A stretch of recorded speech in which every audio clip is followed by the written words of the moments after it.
po tayong 3,000 square meter na available dito po sa barangay ng Kapatalan, Siniloan, Laguna. Actually po, ito po yung barangay namin at ang property po ay ito pong lugar na to. Ito po ay National Highway papunta to ng Metro Manila.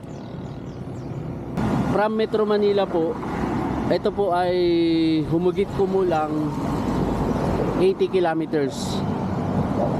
Mga 2 to 3 hours din po ang biyahe magmula po sa Metro Manila. Ito po ay National Highway Road. Papunta po ito ng Infanta Quezon, Real Infanta Quezon. Mga more than 30 minutes po nandun na tayo sa Real. May mga beach resort po doon. Yun, malapit po sa dagat. So ngayon, ito po yung 3,000 square meter na available. Kapatagan po siya. Ito po ay titulado. Kaya lang po ay ready na po ito for transfer. Komunalis po siya, pero nakapangalan na po ang titulo sa isang tao. Kumbaga po ay meron silang agreement, magkakapatid, 8 sila maghahati-hati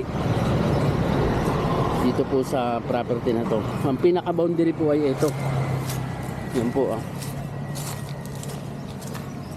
may bakod po ito na barbed wire patuwid, tapos hanggang dito po. Siguro ang front po nito ay humigit kumulang nasa 20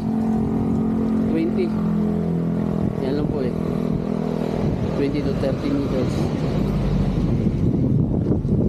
Bale ito po ay may kadugsong pa na 8,000 plus square meter. Nandun naman po sa likod, Kapatagan din po, mayroong kasamang palayan. Yun po ay extrajudicial settlement. Inaayos na po nila ngayon yung mga pirma doon sa extrajudicial settlement nila. Kasi po yan po ay nakapangalan sa kanilang magulang. Patay na po yung kanilang magulang. So ngayon po ay pasukin natin yung property. Isa po ito sa yan. Ang presyo po nito ay nasa 2,000 per square meter. Ang asking. Yun po yung asking price. Ibig sabihin po ay meron tayong mani-negotiate pa po natin to. Maganda to pang business. Yan mo, malamig. Sumunod. Nahabol lang. Ayaw pumayag ng ano. Yan po ang aking anak. At dahil malapit po sa amin, siguro po ay bombero yun. Yan lang po ang highway, National Highway. Ito na po siya. PCT title po ito. Pahaba siya. Ano ba yung mga tanim dito? Ito po yung mangga. Merong santol. Ang dami pong bunga ng mangga. Yan, pwede siyang maliit siya sa gasolinahan kung pwede rin. Maganda nga itong gasolina. Kaya lang maliit yung frontage niya. Yun lang, kung may gate na yun. Yung gate po kasi na yun ay dito na po sa kabila. May 30 meters yan ano? 30. So ito nasa 3,000. Pahaba po ito. Puro pantayanin po.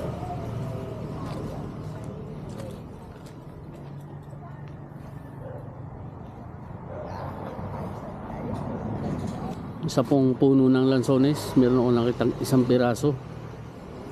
Meron din pong puno ng langka. Pag kayo po yung nag-site viewing, madali lang. Ang bahay po namin nandiyan lang po sa una-unahan.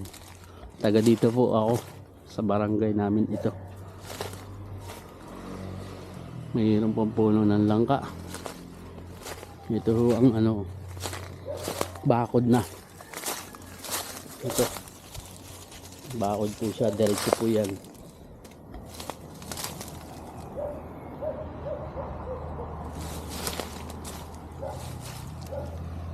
Yun. Ito, malaking puno ng santol. Ito naman po ay langka. Jackfruit. Mango. Po, may bunga yung langka.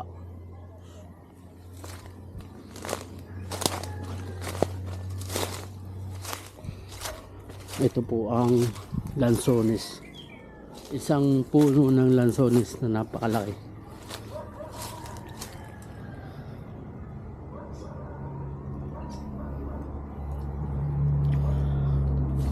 Titingnan din po namin yung 8,000 dito sa likod. Kung gusto nyo po ng mas malaki, 3,000 plus 8,000.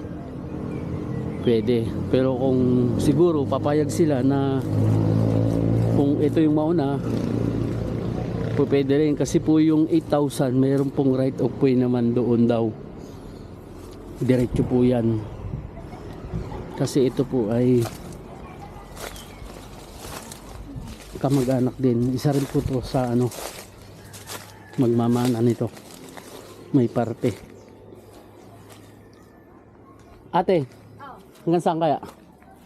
Kaya, magandang hapon po. Sabi ko, ating kukunin na yan. Hinayang kayo.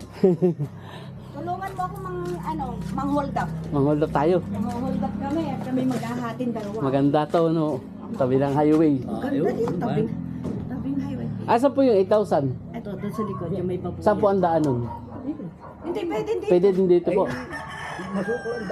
Hindi, pero tingnan natin yung dulo niya. Ayan, dulo nito. Tingnan natin. Ako nangihinayang talaga.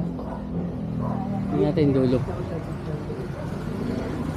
Hindi ko lang po sure kung meron silang mga eksakto ng muhon dito. Pero much better po pag po tayo bibili ng lupa na titulado, kahit gastusan nyo na po ang relocation survey. Unang-una sa seller side,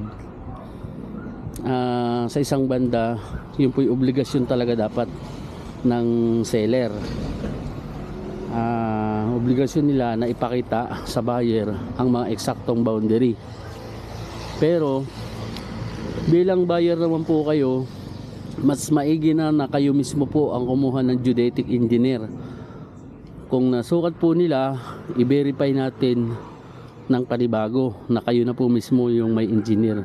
Kung wala po kayong engineer, pwede po namin kayong bigyan, i-rekomendahan ng geodetic engineer na magre-relocate, magbe-verify sa land actual ng eksaktong boundary ng muhon.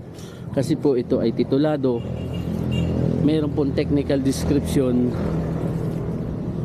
sa titulo, at yun po ang susundan ng ating engineer na magre-relocate ng lupang ganito. Alin po? Bakod ni Mers. Basta dyan ang hangganan. Andito na po ang hangganan. Sige, ito 3,000. O yan, simula doon, papunta ron. Ito abot pa to siguro. Ano? Abot pa yan. Abot pa to. Kasi yung 600 sa Jollibee ay Malawak ano. malawak. Inaabot ko nga dito. Ito yung nakapangalan doon sa isang Sa bunso, sa bunso, pero sa pera sama-sama. sama-sama sila. Kumbaga, Sabi ko ngay kakausapin ko. Sabi ko, lolon ko sa bangko. oo nga. Ano, i-loan mo na. Lolo natin. Anuhan mo. Tutulungan mo ako. Pwede naman, itatransfer sa ano. May pang collateral yun. Okay na mo ha. Hanggang saan kaya din eh. Alam mo, ayun yung kung nilaagrong yung ano Mayroong lot plan, kaya lang nakakalito kung hindi talaga yung 8,000. Ayan ang bakod naman eh. Kita mo. Oh, may bakod naman yung kabila kasi. Kay Mercy yun eh. Sabi ko nga Mercy. Hindi, parang bumuka siya ng ganun oh. Lumawak dito. Ah, lumawak. Kasi doon, ito lang. Pagdating dyan, Bumuka. bumuka. Kasi makikita mo naman eh, ng mga linya. Ito nga yung nandun sa lot plan. So ito, mas malawak siya dito. Oo, malawak yan. Puro patag po yan. Ang ganda. Ano man pwede mo Tapos ito yung 8,000. Yun yung itong sa'yo. Ano to yung may tubigan? Ano kaya, may 3,000 itong patag mo ito? Kasi parang kasama pa ito sa Kasama yan. Parang kasama ito sa 3,000. Kasi parang ito yung may mga kadugsong yan ng kalaninang Bueno ata eh. Doon pa ang Bueno. Malayo pa ano. Malayo pa. May may isa pang lote bago yung Bueno. Pero parang ito, may tubig to. May tubig nga yan. Kasi ganyan din yung Ginawang palaisdaan yan at palayan. Magitmatic eh. Ayan, kina ano yan? Yan, kina Mas Mercy. ano kaya itong host na to? Sa barangay. Sa barangay. Ang babaw ka dito ng tubig para kumuha ka ng jetmatic. Ayan na nga, mayroon sila. Napakaganda. Tingnan natin. Sa barangay ito. Kaya Hmm. dito. Kulay blue ay. Hindi, pwede naman alam. Ang gagawin pathway. Ay, yung daan nga. Doon sa kabila. Doon sa kabila. Yun ang sabi sa akin nila din ngayon. Na pwede kang doon magawa. Pwede din daw doon magawa. Pero ito yung hanggang dito lang halos. Tingin ko nga po. Hanggang dito lang. Ito kasi tuwid, mayroong ano eh. Tutuloy din ka. Kung saan na doon lang bumuka. Yan lang yung part na bumuka eh. Kasi ito parang kanyang parte na ito. Ang tanong dito, yung 8,000 naman. Kung paano natin siya mararating.